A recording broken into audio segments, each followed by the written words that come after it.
Hey everyone, welcome to the Industry Show. I'm your host, Nitin Bajaj, and joining me today is Shruti Gandhi. Shruti, welcome on the show. Thank you so much for having me, Nitin. I'm super excited. So are we. Thanks for being with us. So let's start with who is Shruti? Who am I? It's a great question. Professionally, I run a fund called Array Ventures. It's an enterprise focused fund. And the way I got to this was originally by being an engineer for a decade. And from there, I started a company and then got into venture about another decade ago. So it's been 20 plus years of tech, enterprise, data, AI, machine learning kind of experience. Personally, I grew up in Bombay. Nitin, you and I were talking about how we are so close by where we grew up. Yes. And I came to the US in 99. A crazy journey, but came with basically nothing on me. And, from there on, figured out a way to get into all sorts of places without really being given the direction to get into these places. So we can talk more about that on our podcast and dive in deep. But yeah, I've moved over 25 times in my life. In the U.S., lived in Poughkeepsie, New York, which is where I originally lived. New York City, Boston, Chicago, and now in the Bay Area. So, I've kind of explored a lot of coasts and cities. That sounds awesome. It sounds like a lot of adventure, and I know most of that journey has not been easy, right? Nothing got handed to you, and you've had to fight your way. So we'll talk more about that. But now that we know a little bit about you, let's play a little game, underrated or overrated, about Okay. these small things and themes that pretty much impact all of us. Okay. So let's start with inflation. Uh, Underrated. I mean, it's very, yes, very, very problematic right now. Yeah, stock market prices. Uh, Neutral. I have a lot of, a wise person once said that, people who have opinions never have one word opinions. So if you actually know about something, you can't just have one word for it. So yeah, neutral, it's can't summarize it into an over and underrated. Hence, it's a game. It's supposed to be not easy and fun, hopefully. Right? Yeah, it's stressful so far. Well, let's talk about something easier, startup valuations. Oh my goodness. I mean, they're definitely overrated. Okay. Yeah. What about real estate prices? Uh this is topics to talk about, or like what I underrated, I guess. I don't know. Well, each of these topics could be a 20-minute discussion. Yeah, or Uh, more. and Never ending. yes, and hence, we do this as a game because you want to say so much and so more, Yeah, I know. but it's like, I only have one word. What do I do? Yeah. It's like So, you're becoming cleverer than Twitter. Tweet in one word. oh, we'll see about that. But the next the next theme is NFT. Overrated. What about crypto? Underrated. I mean, over and underrated depends on who you're asking. True. Metaverse. Oh, overrated. Okay. Cash. Cash. Hmm. Wow, that's amazing. uh, Underrated. Depends on what the context is again. And the Great Resignation. um, that's tough. Uh, Underrated. Okay. Well, Thanks for playing, Shruti. I know Yeah, I at know least. so much. I'm hoping you ask me follow-up questions now. Well, how about we set up like 9 different sessions All and right, go deeper then into I'll each keep of those? ghosting you. You're scheduling nightmare. But I'm persistent, and again, thanks. I know you have a lot going on. Really appreciate you making the time. Let's talk about Array VC, and talk about the investments you've made, and specifically the impact those investments are making. Yeah. So, we've invested in over 65, 70 companies from funds now. I just launched my third fund. Um, I started Array in 2015, 2016 timeframe. So we're about 6 years old. And, the investments we've always made are focused on data, AI, machine learning, and making enterprises more efficient. The impact kind of starts out from my thesis, which is I call my thesis agitated workforce, which is everyone is agitated in what they do. And some people are so much more agitated that they decide to forego high paying jobs, many other associations to then go start and solve those problems because they think they can bet on themselves to solve these problems and build something bigger. And it's so big, it's bigger than them, and it becomes a company that can IPO down the road. That's how big they think their agitation is. So that's the impact we have. People who are so excited about what they're working on that they, again, are willing to let go so much, high paying salaries and everything, right? Like to just go solve this problem. And for us, that also means an enterprise tech stack, needs to be reinvented. The amount of data that we have kind of created just in the last 5 years is proliferated, but the tools and the companies that have gone public today in the last few years were created over 10 years ago. And so now many of these companies need a newer stack for everything that they're doing. And for that reason, we fund those companies. And we are the first check writers in most of these companies that are just forming. So if you are a founder that is agitated, and if you are just leaving your job, or maybe thinking about leaving a job, that's the right time to engage with Array and me and our team to because we are the first check investors in a lot of these companies. We help you build what we call the 0-1-10 journey, which is starting when you're practically starting to helping you get to a million ARR and setting you up for 10. So that's what I do at Array. It's a lot to kind of uncover, but I wanted to talk about what we do and the impact that we have in the world around it. It's awesome. I can imagine as you're getting started, getting these ideas and you're channeling them and helping them see the big picture, but also helping them with a lot of the details that one needs to be really successful, to set up for success. And as you do that, I mean, you've had quite a few exits in just even in the last couple of years. So tell us a little more about that, and as we kind of go through some of the challenges and opportunities that you've had to face. But let's celebrate the successes you've had. Yeah, we've had successful exits, and again, it's not my doing; it's my founder's doing. But companies that have been acquired by ServiceNow, there's a company called Passage AI, and those folks now lead the entire AI ML effort at ServiceNow, which is a super high, fast-growing company. Recently there was an acquisition. Pulse got acquired by Gartner. Art19 was acquired by Amazon. Before my fund, I was on a board of a company called LearnSprout that was acquired by Apple.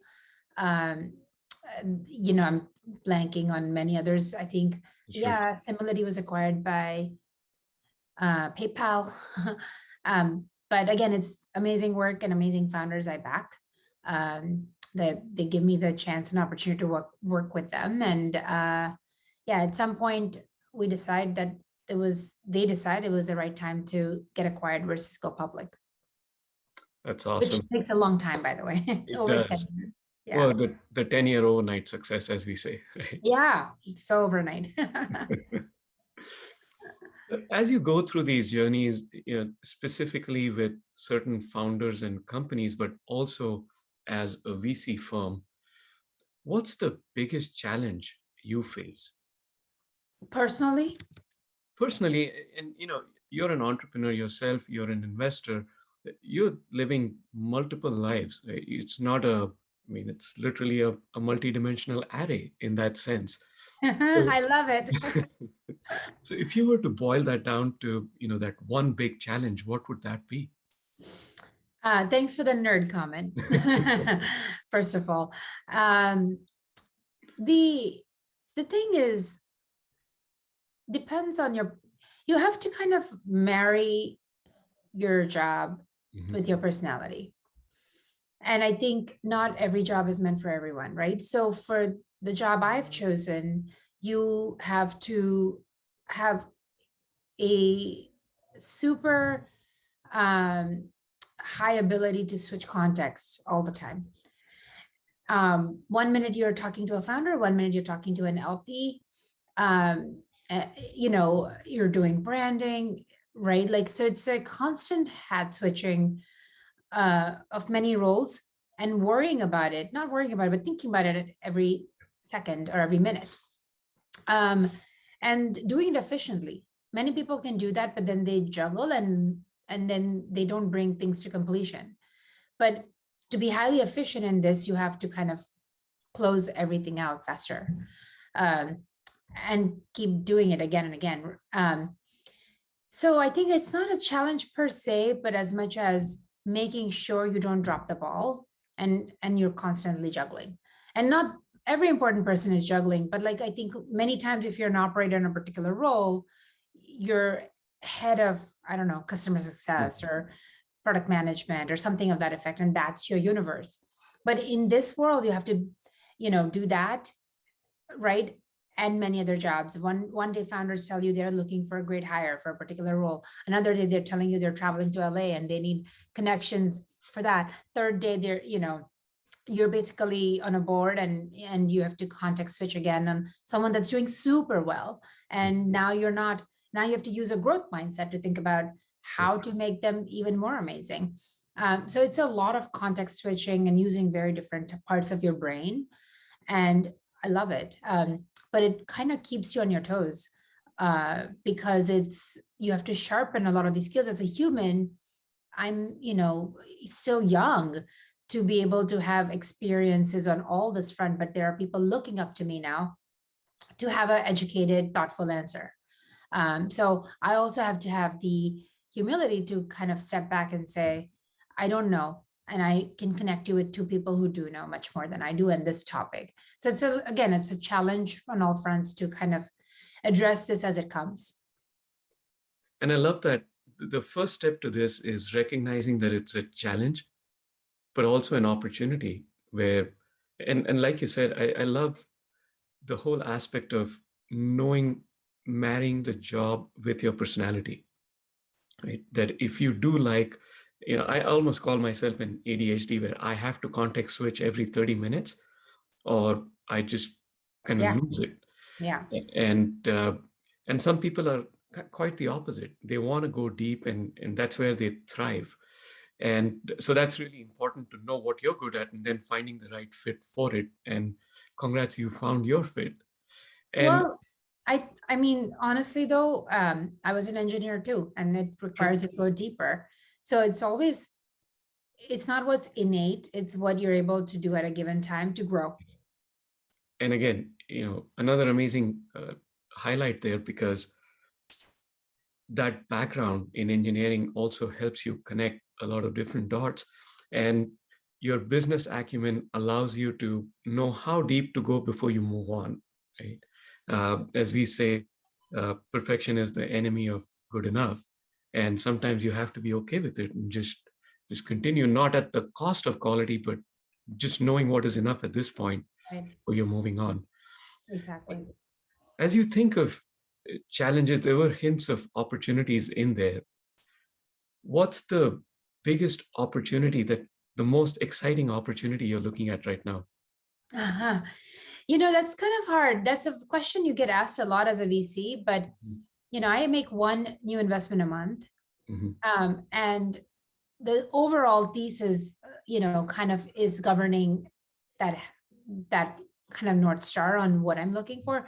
But anything that makes industries efficient with data AI machine learning, right? Um, and that is in every day-to-day vertical. We know, like, it could be in healthcare, it could be in fintech, um, it could be in manufacturing. And so that's more like a vertical place. And Mm-hmm. then there's horizontal place. So it could be the next security, infrastructure, data pipeline, whatever kind of company on the back end. So I think that's how I would think about it. Like, if you are a company focused on either the horizontal or the vertical play, and selling to businesses, then I'm excited about it. Um, and once I make an investment, we don't do competitive investments, so you almost have to have a newer thesis on, Mm-hmm. um, what next in this high category, in this category of infrastructure, even, right? And so every investment you make informs you into creating a more narrower view into what you're looking for next time around in that space. So what am I excited about? Changes. And we're an evergreen podcast here. So I Yes. would say, like, if I were to kind of pick something, it would not be relevant even 3 months from now. Yeah, a day in a startup's life or in a particular industry, especially in tech, can mean several years. And 3 months is, in that sense, a very long term play right there. Yeah. And plus, the world has seen so many shifts in the last few years, Yes. that remote work, future work, as you mentioned, the great resignation, um, all of that is kind of creating new perspectives on what will the future really look like. Um, so yeah. So as we look into the future, we want to take a look back into the mirror, into the past, and think about one time that, or one experience that did not work out as you had planned. Right? I'll use the Huh. word failure, but then also on the other end, something that did work out and give you a little bit of an opportunity to show off. Um, so I think there's so many, I can't pick Sure. one, but like, obviously we all fail a lot, but Mhm. how do you fail if you're not trying? Yes. But this one is a more overt, clear one. um in India, like when I was growing up, it was very clear, like, you have to work hard and you have to do well, you have to get good grades. And I was a really good student, getting top three Mhm. ranks in stuff. And then I came to the US, and this is pre Google and so forth. And somehow, when we immigrated, we'd forgotten to you know give SATs and such. um, and so, funny enough, I land in a little town called Poughkeepsie, New York, and my parents kind of go like, "All right, we're gonna go. You figure out your life." Um, and that meant, like, getting into college, Mhm. but I had these dreams of getting into like some really good school and having a very different life. But the constraint had been, I hadn't given my SATs. And I couldn't have waited for years. That I had to go to college that year, so I could have waited out and a year or something, prep myself. But I just wanted to get going. Um, so I guess, like, I just kind of made lemonade out of those lemons. I started working in the computing lab first. So what I did was, it was summer of 1999.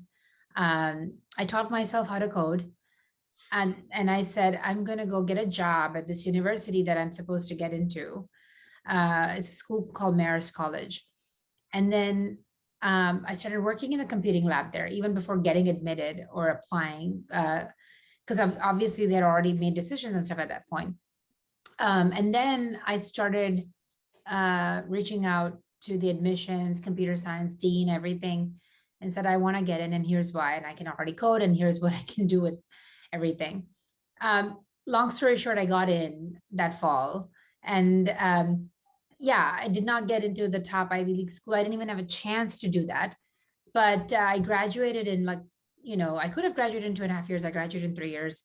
I already was working full time at IBM at that point. Mhm. That kind of helped me. Like most people then, try to figure out what they should do and then how to, like my job was it was kind of all like I had to make money and I had to figure out how to like start, getting credibility, which is a Mhm. degree. And so I figured all that out early on. And I already had a job by like, the funny part was when I graduated, then it was the worst market timing ever. So 2002, not 9/11 and all this stuff had happened. So I like, there was a freeze in most companies in hiring, but I'd already been working full time.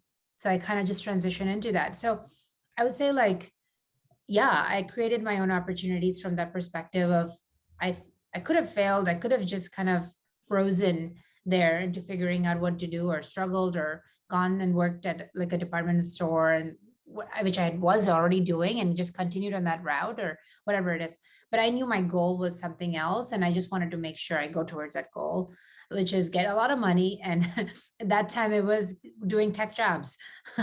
So that's what I aspired to. It takes a lot of grit, and being relentless, and the crisis back then was huge. I mean, I came here right before the 2008 2010 recession, and but it wasn't as bad as the one in 2000. So the dot-com bust was terrible. Uh, Yeah. but for you to get past that, just kind of talks about your grit and the resilience that one needs to put in, especially coming in new to a country where, like you said, by, your by parents, yourself. Yeah. yeah, parents dropped you off and they were like, "See ya." Yeah. It was a surprise. They were planning on staying. And then they just left. They're like, we don't think we want to stay here, which to their, credibility. I mean, that's great. They love their life back in India. It's awesome. I mean, I don't know. It's mixed feelings. Mixed feelings. Yeah, at that moment for sure. But then, the thing, if you think about it, like the glorious stories are you sacrifice, but I don't think you have to always sacrifice everything I agree. to have the most optimal outcome for on all front on their end. I mean, like if you have a good life back, why would you want to immigrate? But True. they did set their kids up to have that opportunity Yep. to grow into something, right? So I wouldn't be here today doing a job that less than 0.01% people do, Hmm. without having certain life building experiences. It is bitter. Don't get me wrong. I'm not like happy about everything. But end of the day, you can't just, sulk in your sorrow and just, you know, you have to figure out where you want to go as a human and So true. on your own, and create the infrastructure around that. Yeah, and also, to your parents' credit, they saw that they could leave you. They had that confidence because they saw that in you. So that's that's kudos to them, credits to them, and to you. Yeah, for sure. So let's come to my favorite part of the show, the Yeah. one life lessons, and you know what those are. So we would love to hear a few of your online life lessons. Oh my God. Where do we start? We were just talking about my life story, so I'll just get into, I guess. Empower yourself. It's my big motto, right? Like, don't wait for permission, for people to give you some uh amazing timing to tell you, go, now it's your turn, right? Like it's not like a movie where like, you get this amazing aura that kind of tells you to this god talking to you. That doesn't happen in real life, right? You have to empower yourself. um yeah, the other thing that kind of goes along with that is, don't look for advice. Hmm. Most people are looking for advice and feedback. um, you know, if you do, it comes from a place of their experience. Right. So it's contrarian, but when you do go look for advice, know specifically that this is what they went through, and so that's why they're advice is informed by their set of experiences. So I usually don't believe in advice from people. Just figure out what you want to do and kind of validate that or not. Um, which brings me to, the third one, which is, uh, most people know, like most smart people know how to solve problems once they're told what the problem is. Yep. I think the bigger thing in life is to find problems and define them well that you can solve on your own. Or you can just solve, not on your own, but you can just solve. I think in entrepreneurship, um, just as simple as starting a company, most people are not going to tell you here's a problem you should go solve. I think you have to figure out what problem you want to go solve and define it and figure out how big of a market it is, how big, how fast you want to grow, and put it in a box basically. And that can happen even in your own jobs, right? Like amazingly smart people, or successful people, I should say, go find things and inefficiencies that they want to work on and find their niche there. So I would say, like, find problems, and be curious enough to go, find them and solve them.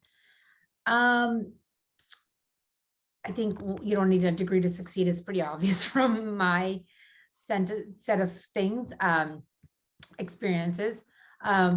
Go find and build, and be curious enough, again, to build your skills on your own. Even if you have a degree, obviously, like, just keep learning. And then lastly, I think, I have this motto of whatever you do, if you want to do it well, keep building a brand around it. So today, it's not just enough to be a doctor. If you want to be a world famous doctor, you have to be a doctor and then have a good brand and presence around it. So if you want to be a good architect, you have to be a great architect, but then also, like, talk about your work and such. So media and brand, along with your technical skills, go a long way. So you almost have to build out like a two set of skills around it. And you're doing that yourself right now, right? Like, this is exactly what we all have to do. Shruti, thanks for sharing those one-line life lessons. And for our audience, we have an entire collection at OneLineLifeLessons.com and wherever you socialize digitally. Shruti, thanks again for making the time and for sharing your journey and your life lessons with us. We really appreciate it. Thank you so much for having me. I hope I was succinct enough for these one-liners. More than succinct. And it's all about helping people drive these into actions. That one thing that helps them, like you said, it's not about the advice, it's about validation of what problem you want to solve, because solving somebody else's problem is not going to give you that passion or that drive or that commitment that you need to be relentless. Problems are not easy to figure out. So thanks again. Yeah, I'm going to go check out that website. What is it again? Can you please repeat it? One Line Life Lessons. OneLineLifeLessons. There you go. Love it. Thanks, Shruti. Thank you so much.